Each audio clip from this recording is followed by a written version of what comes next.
nag-practice for 2 weeks. 2 weeks na kami nag-practice ngayon. Hindi na siya 1 week. Siguro yung mga paperworks na rin. Kasi almost pinaghandaan talaga namin like almost a month na pinag-iisipan namin yung mga gagawin namin sa Lamparaan, ganyan.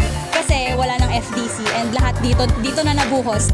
Ang pinakamalaking challenge talaga is yung pag-gather ng participants and then of course yung pagpapapunta sa kanila sa mga practices kasi hindi lang din naman sa school yung practices namin. Nag-iisip na rin kami if itutuloy pa namin or not.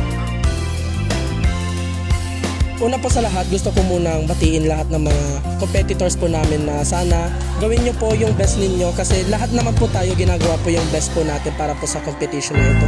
We are all aiming for the championship po. Yun lang po, good luck po sa lahat. Thank you po.